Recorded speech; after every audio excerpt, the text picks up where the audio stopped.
राजनीति छोड़ दो, उस तरह उठा लो, क्यों परेशान हो। ऐसे शब्द सुनने को मिलते थे उस महान शख्सियत को जिन्हें लोग आज जननायक कहते हैं। एक बार फिर से वर्तमान राजनीति में जननायक की चर्चा तेज है, क्योंकि जननायक को भारत रत्न मिलने का ऐलान हो गया है और इसके बाद राजनीति गर्म हो गई है। क्यों गर्म हो गई है, क्या कारण है, आइए आपको बताते हैं। नमस्कार, मैं आपके साथ अभिषेक शर्मा और आप देख रहे हैं द लीडर हिंदी।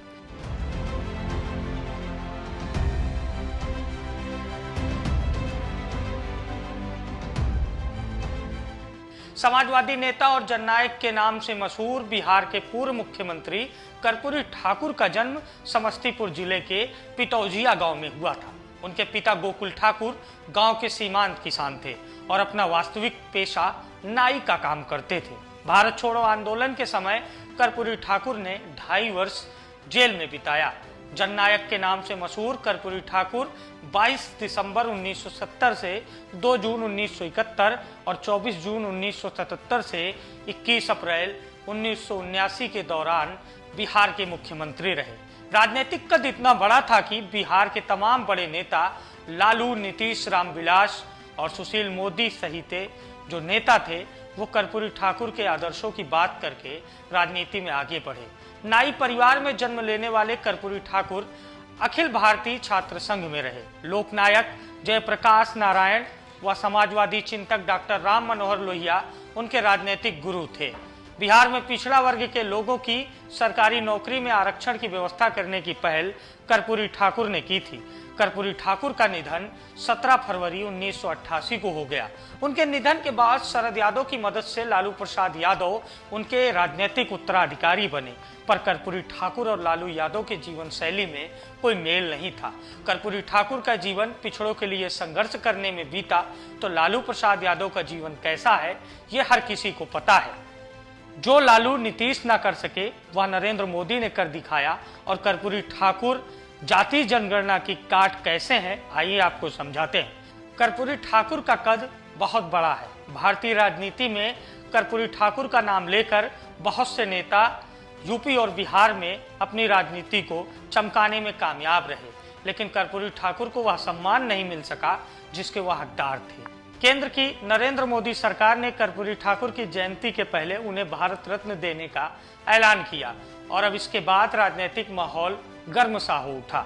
सियासी पंडित इसे बीजेपी का बड़ा मास्टर स्ट्रोक मान रहे हैं। सियासी पंडितों का मानना है कि भाजपा ने इस बड़े मास्टर स्ट्रोक के जरिए लालू और नीतीश की जुगलबंदी से हुई बिहार में जाति जनगणना के असर को फीका कर दिया है और अब बिहार में भारत रत्न मिलने के ऐलान के बाद चारों ओर कर्पूरी ठाकुर की ही चर्चा है। ये काम लालू और नीतीश कुमार कभी नहीं कर सके, भले उनके पास कितनी भी राजनीतिक ताकत रही हो। लालू यादव तो कांग्रेस की केंद्र सरकार में मंत्री भी रहे। यूपीए 1 और यूपीए 2 की सरकार को राष्ट्रीय जनता दल ने समर्थन भी दिया, लेकिन लालू यादव का समर्थन कभी कर्पूरी ठाकुर को भारत रत्न नहीं दिला सका और नहीं दिला सका उस सम्मान को जिसके वह हकदार थे। कर्पूरी ठाकुर को भारत रत्न मिलने के ऐलान के बाद राजनीतिक श्रेय लेने की भी होड़ तेज हो गई है। बिहार के सीएम नीतीश कुमार ने एक्स पर पोस्ट के जरिए लिखा है कि केंद्र की मोदी सरकार को धन्यवाद। नीतीश कुमार लिखते हैं, पूर्व मुख्यमंत्री और महान समाजवादी नेता स्वर्गीय कर्पूरी ठाकुर को देश का सर्वोच्च भारत रत्न दिया जाना हार्दिक प्रसन्नता का विषय है। केंद्र सरकार का यह अच्छा निर्णय है। नीतीश लिखते हैं, यह सर्वोच्च सम्मान दलित, वंचित और उपेक्षित तबकों के बीच सकारात्मक भाव पैदा करेगा। हम हमेशा से ही स्वर्गीय कर्पूरी ठाकुर जी को भारत रत्न देने की मांग करते हैं। वर्षों की पुरानी मांग आज पूरी हुई, इसके लिए माननीय प्रधानमंत्री नरेंद्र मोदी का धन्यवाद। नीतीश कुमार के इस पोस्ट से खुद के द्वारा उठाई गई मांग का विषय रखना राजनीतिक श्रेय लेने की ओर महज एक इशारा है। अब बात करते हैं भारतीय जनता पार्टी और उनके सहयोगी दलों की, जो पिछड़े समाज के नाम पर राजनीति करते हैं। उन्होंने भी कर्पूरी ठाकुर को भारत रत्न दिए जाने के फैसले का स्वागत किया है। निषाद पार्टी के राष्ट्रीय अध्यक्ष संजय निषाद और ओम प्रकाश राजभर ने क्या कुछ कहा है, आइए आपको सुनाते हैं।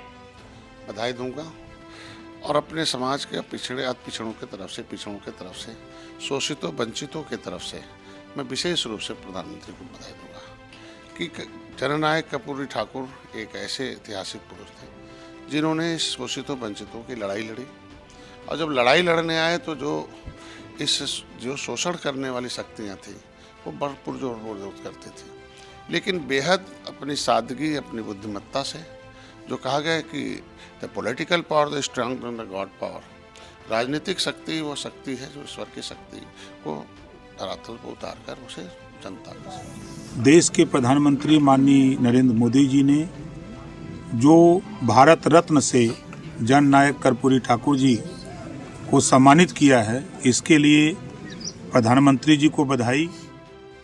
इतना ही नहीं, देश के सबसे बड़े विपक्षी दल कांग्रेस ने भी केंद्र सरकार के इस कदम का स्वागत किया है।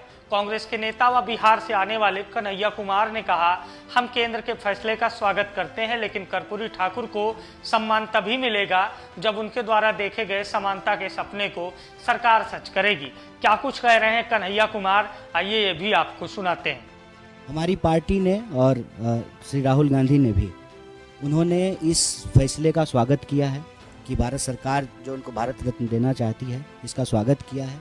और साथ ही साथ यह प्रश्न उठाया है कि आप यदि कर्पूरी ठाकुर जी को सच्ची श्रद्धांजलि देना चाहते हैं तो कर्पूरी ठाकुर जी का एक मॉडल है भागीदारी को लेकर। यानी राजनीतिक हिचकिचाहट के बावजूद हर कोई केंद्र सरकार के इस फैसले का स्वागत कर रहा है।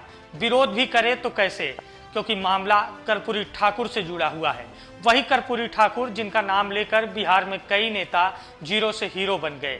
हालांकि अब कर्पूरी ठाकुर को भारत रत्न मिलने के ऐलान के बाद केंद्र की भाजपा सरकार ने बिहार में एक बड़ा मैसेज दिया है, जिसका असर लोकसभा चुनाव में बिहार में विशेष रूप से देखने को मिल सकता है। अब देखने वाली बात यह होगी कि कर्पूरी ठाकुर को भारत रत्न दिए जाने के बाद इसका सियासी फायदा किसको होता है। क्या नीतीश और लालू परंपरागत तरीके से कर्पूरी ठाकुर के नाम पर राजनीति भुनाने में कामयाब होते हैं, या फिर भाजपा कर्पूरी ठाकुर के सम्मान के जरिए बिहार में अपनी राजनीतिक स्थिति को बरकरार रखती है।